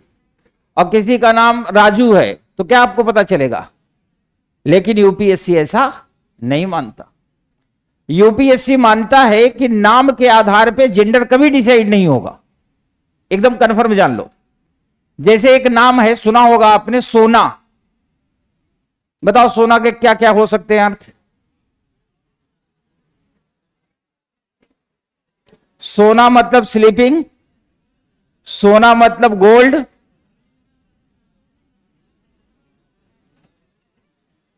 सोना किसी लड़की का नाम हो सकता है, और चौथा तुम पहले से जानते हो, सोना बाबू। तो 4 कैटेगरी हो गई ना। ऐसे ही एक नाम होता है पप्पी, सुना है? पप्पी लड़के का भी नाम होता है। अरे पप्पी चल रहे हो खेलने? हाँ चल रहे हैं। पप्पी लड़की का भी नाम होता है, पप्पी कुत्ते का भी नाम होता है ना? मान लिया किसी ने कहा इसने पप्पी को पप्पी ले लिया, तो कुत्ता भी तो हो सकता है। और चौथा पप्पी मतलब समझते ही हो। तो नाम के आधार पर कभी भी, या कुछ ऐसे आधार पर जैसे उसने आज लिख दिया, तो हम आगे पीछे नहीं जाएंगे, अकॉर्डिंग टू डेटा चलेंगे। यही इसीलिए तो यूपीएससी सबसे अलग है, यही छोटी छोटी बातें हमें सीखनी है। अब जैसे किसी का नाम गुड़िया है, क्या नाम है?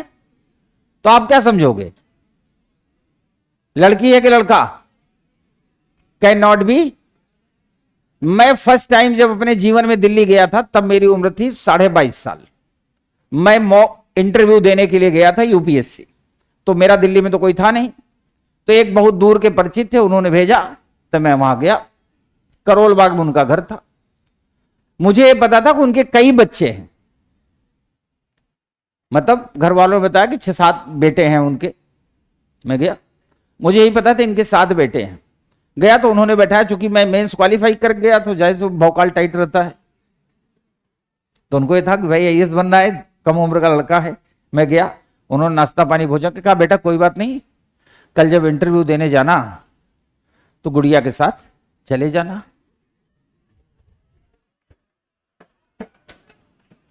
तो मैं सोचा यार अभी सिलेक्शन नहीं हुआ, अंकल जी विवाह की तैयारी शुरू कर दिए। हमने कहा कोई बात नहीं सर, अंकल जी मैं स्वतः चला जाऊंगा। नहीं नहीं बेटा गुड़िया को लेके जाना।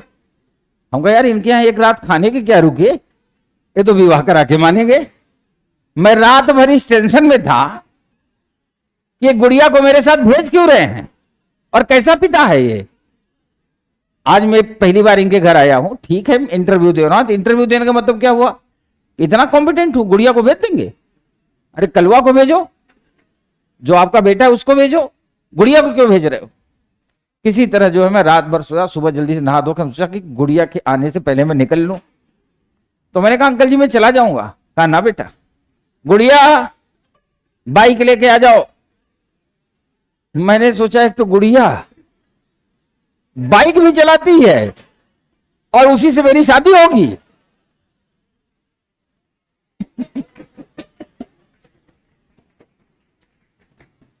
जब अंकल जी ने आवाज लगाया बेटा गुड़िया आ जाओ, तो गुड़िया जो है टी शर्ट जींस पहने, पहलवान उनका बेटा। हमने कहा अंकल जी क्या चक्कर है। कहन बेटा मेरे एक एक करके पुत्र होते गए और मेरी पत्नी की बड़ी इच्छा थी कि उसके बेटी हो, पर बेटी हुई नहीं। सातवां ये था तो उसने अपनी इच्छा की पूर्ति के लिए इसका नाम गुड़िया रख दिया है। हम कहा अंकल जी कहीं मेरा हार्ट नहीं फेल हुआ, आपके चक्कर में मैं रात भर यही सोच रहा था कि बताओ गुड़िया का इंटरव्यू से क्या लेना देना है, और भी बाइक से भेजोगे गुड़िया के साथ, तो मैं बाइक से जाऊंगा। तो मेरे कहने का मतलब नाम के आधार पे कभी आप कंफ्यूज ना हो। अगर रियलिटी में आपको दिखता भी है कि in the practical life name is the important for the gender, अगर आपको ऐसा लगता भी है तो अब तो आप आईएएस तैयारी करते हो ना। इसीलिए मैं कहता हूं जेंडर डिस्क्रिमिनेशन, आप आईएएस तैयारी करते हो, दो तीन चीजों से ऊपर उठ जाओ। पहला कास्ट डिस्क्रिमिनेशन, यानी जातीय भेदभाव को लेकर के आप उससे ऊपर उठ जाओ। जिन लोगों का सिलेक्शन नहीं हुआ वो तो जातीयता के बंधन में फंसे रहते हैं, जिनको नॉलेज हो गया जो आईएएस हो जाते हैं उनकी एक ही जात होती है आईएएस। आप पता कर लो वो जातीयता, आपको लगेगा ना हमारी जाति का एसपी है, जाके मिलके देखना, आपको कोई रिस्पॉन्स नहीं करेगा। उनकी अलग जाति है, वो आईपीएस की जाति एक अलग होती वही है वो। तो पहली बात हम यूपीएससी की तैयारी करते हैं तो हम कास्ट डिस्क्रिमिनेशन ना हो मेरे दिमाग में, हम जातियों में ना बने, ये अलग की बात है। मेरा घर किसी तिवारी जी के यहां हुआ तो मेरे नाम के आगे तिवारी लगा दिया, किसी का जन्म यादव जी के यहां हुआ तो यादव लग गया, इससे क्या फर्क पड़ता है, इसमें हमारा आपका तो कोई कसूर है नहीं। और पढ़ने का मतलब हुआ आप सीधा पढ़ें, तो कास्ट डिस्क्रिमिनेशन ना हो, रिलीजन डिस्क्रिमिनेशन ना हो, आपके साथ जो पढ़े उनसे रिलीजियस भेदभाव मत रखिए। तीसरा जेंडर डिस्क्रिमिनेशन ना हो। आप और ये जैसे विद्यार्थी मेरे से पूछता है सर मेंटल लेवल कैसे उठेगा, तो इसका यार कोई लिमिटेड मेडिसिन तो है नहीं, ना ही कोई लिमिटेड टॉपिक है, ये एक आचरण है, एक सोच है जो धीरे धीरे धीरे धीरे करके स्टेप बाय स्टेप आएगा। तो आप कुछ चीजें अपने अंदर डिफाइन कर लो, और अगर मैं कह रहा हूं यदि इनमें से 10% भी आप फॉलो कर लेंगे तो आप जान लीजिए कि आज तो मैं नहीं कहता, साल 2 साल लगेंगे, आपके अंदर दिन पे दिन सुधार होता चला जाएगा। फिर आपसे कोई पूछेगा कौन सा डायरेक्शन है तो आप गलती नहीं करोगे। आप किसी भी विषय को पढ़ोगे तो जमीन से पढ़ोगे, जड़ से, केवल पत्ते से काम नहीं चलाओगे। तो मैं दोबारा फिर एक्सप्लेन करूंगा, डोंट वरी। ये देखिए, इसको करिए।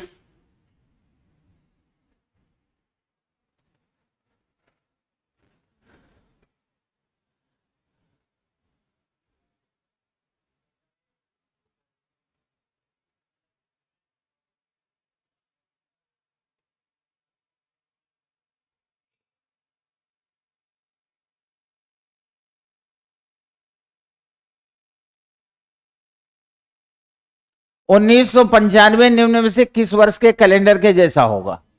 4 से भाग देंगे, 4 दूनी 8, 4 तिहाई 12, 3 शेष आएगा तो 11 वर्ष बाद, यानी कब रिपीट करेगा। Option C is the. अब जिससे पूछूंगा जब ऑप्शन में मैं हाथ उठवाऊंगा तभी उठाना, तब तक आप इसको केवल हल कर लो। एक ऑप्शन मैं यहां लिख देता हूं,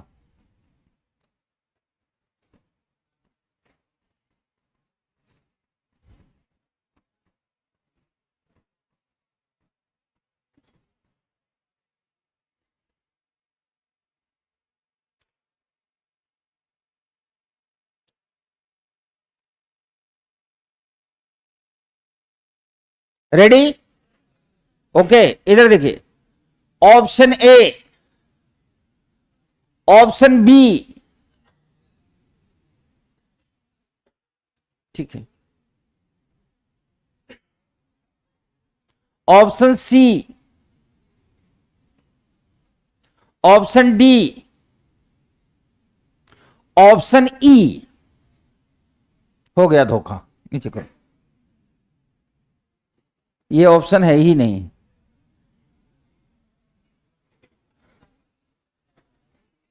अच्छा, अपने ऑनलाइन वाले भी ई लिख रहे हैं, जय हो, लिखो। अब आप सुनो, अब आप ध्यान सुनो, बात नहीं, जिनका गलत हुआ बात ना करो, मैं एक्सप्लेन कर रहा हूं ना। आपने 95 में 4 से भाग दिया, 3 शेष आया, आपने 2006 आंसर कर दिया।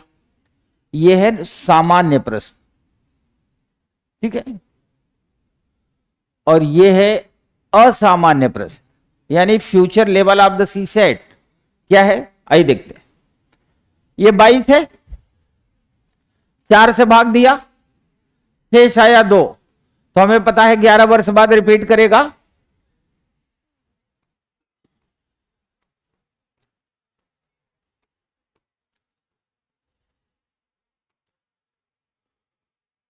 आराम से, कोई जल्दबाजी नहीं। मैंने देखा 2033 is not in the option, यानी ऑप्शन में है ही नहीं, तो इसमें घबराने की क्या। अभी अभी थोड़ी देर पहले मैंने पूरा भाषण लिखाया था, एक्सप्लेन किया था। यार 2033 भी तो रिपीट करेगा कभी ना कभी, रिपीटिशन तो चलेगा ना। अब 33 को 4 से भाग दो, तो शेष कितना आया, 1, तो 6 साल बाद रिपीट करेगा।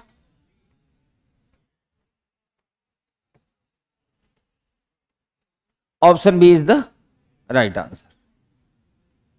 यह समझ पैदा करनी है, ट्रेडिशनल मत बनो। आखिर वो जो मैंने पूरा चार्ट बना के रिपीटिशन दिखाया था, क्यों दिखाया था, कि आप ये देख सको कि जो अभी रिपीट हुआ आगे फिर रिपीट होगा।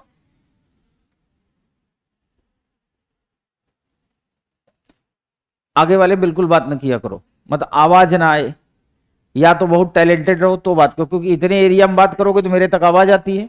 आप कोई बात मत करो, गलती हो रही है तो भी, सही हो रही है तब भी, और थोड़ा सा शर्म करो कि आ तो कुछ रहा नहीं है, तो कम से कम जो सीख रहे हैं उसको सीखे। बात ना करो, जब मैं आपको हंसाता हूं, अभी गुड़िया वाले फंसाया था कि नहीं, तो वो तो सिलेबस में है नहीं कि है, नहीं है ना, पर इसलिए हंसाया कि आपका मेंटल डाइवर्जन बना रहे, और जब पढ़ रहे हो तो सिर्फ आप इस पे फोकस करिए, कोई बातचीत नहीं। हंसाते इसीलिए ना कि आप बात ना करो, तो बात नहीं हो गया। और अगर ऐसा होता कि 39 भी ऑप्शन में ना होता तो हम घबराते नहीं, देन नेक्स्ट ट्राई, तो रिपीटिशन तो हुआ ना, ठीक है।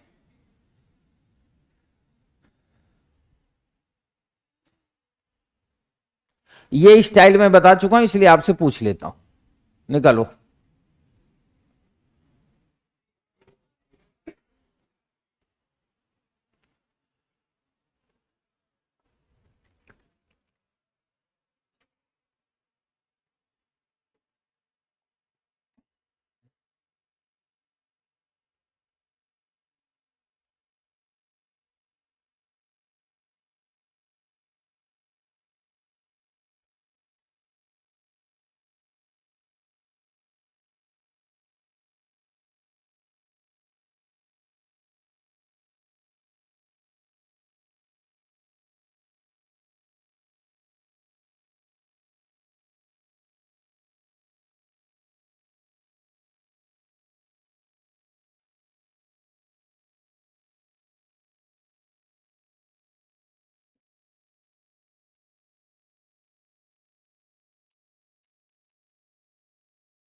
दो अगस्त 2022, 27 फरवरी 1995, यहां से उधार जाएगा 30 दिन, तो 30 और 2 32, 32 में 7 घटाया,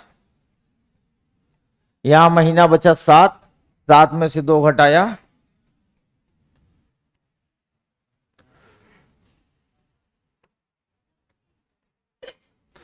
27 वर्ष 5 माह 5 दिन। Option C is the right answer.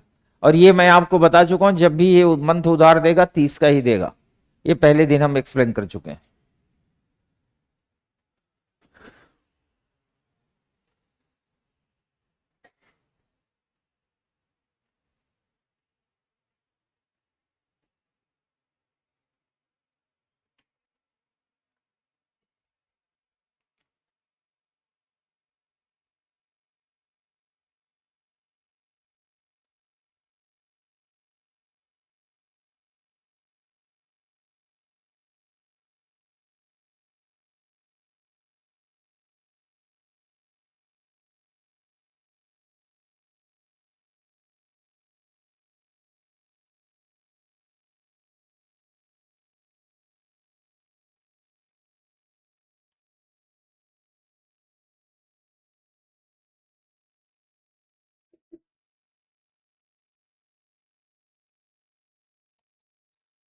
यदि किसी माह का तीसरा दिन सोमवार है, एकदम रिलैक्स होके पढ़ो, यानी तीसरा दिन क्या है, तो उसी माह की 21वीं तारीख से 5वां दिन, 21वीं से 5वां मतलब 26 तारीख, इसका मतलब यही हुआ। और अगर 3 को सोमवार है तो 10 को भी क्या होगा, 17 को भी और 24 को भी। अगर 24 को सोमवार है तो 25 को मंगलवार और 26 को। अब इन सब प्रश्नों में आपको दिक्कत नहीं आनी चाहिए, क्योंकि ये ऑलरेडी इस फॉर्मेट में बता चुका हूं, बुधवार। क्लियर है? डाउट है कुछ?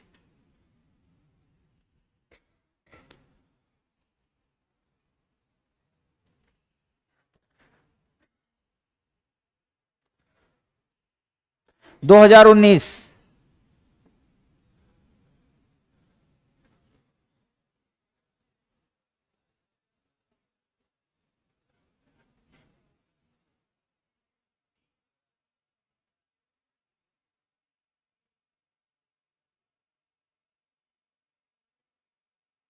Option A, option B, option C, option D. Very good, D is the right answer.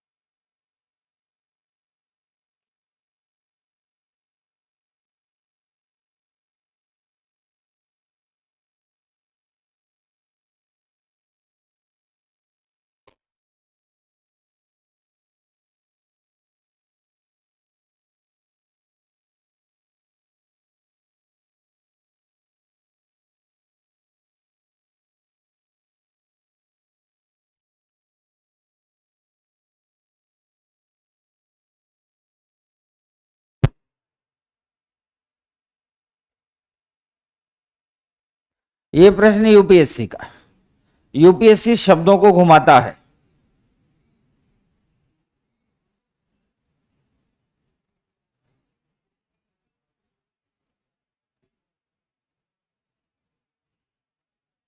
यदि एक कार्यालय में, अब देखिए ये प्रश्न एकदम आसान है पर दिमाग से यूपीएससी ने खेला है।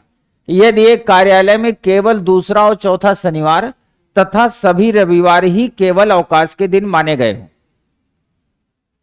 तब किसी भी वर्ष के, यानी you are free for the thinking, वर्ष दो ही प्रकार के होंगे, सामान्य और, उसने कहा किसी भी वर्ष के किसी भी मास में, मास भी 4 प्रकार के होते हैं, है ना, 28, 29, 30, 31, और वर्ष अगर लीप वर्ष होगा तो 29 होगा, नहीं तो 28, 30, 31।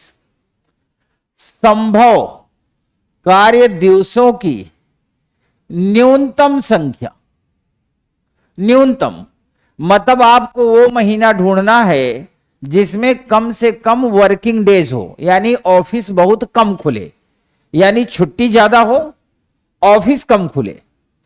और मिनिमम निकालनी है, तो मिनिमम निकालना है तो महीना भी फिर मिनिमम वाला लेना होगा। तो महीना हमने लिया 28। अब किसी के मन में यह ना है कि 28 ही क्यों लिया, क्योंकि उसने आपको फ्री कर रखा है। आप किसी भी वर्ष के किसी भी मास में सोच सकते हैं, बट आपको क्या निकालना है, न्यूनतम। अगर आपसे कोई कहे कि सबसे छोटा महीना तो 28, और यह कहे कि इसमें आपको न्यूनतम वर्किंग डेज दिखानी है, तो आप कल्पना करेंगे कि छुट्टी फिर अधिकतम होगी। तो छुट्टी की आप कल्पना क्या कर सकते हैं कि मान लो 1 तारीख को रविवार हो, 8 को रविवार हो, 15 को रविवार हो और 22 को, क्योंकि 22 में 7 जोड़ेंगे तो 29 आ जाएगा, महीना 28 का ही है। और पहला शनिवार पड़ेगा 7 को, दूसरा पड़ेगा 14 को, और तीसरा 21 को, और चौथा शनिवार पड़ेगा। तो ये रविवार है और ये शनिवार है। उसने कहा कि माह के सभी रविवार में छुट्टी हो, तो 1 2 3 4 छुट्टी हो गई। Second and fourth Saturday, this is the second Saturday and this is the fourth. तो कुल छुट्टी कितनी हो गई, 6। तो वर्किंग डेज क्या होगा, option B is the right answer. ठीक है,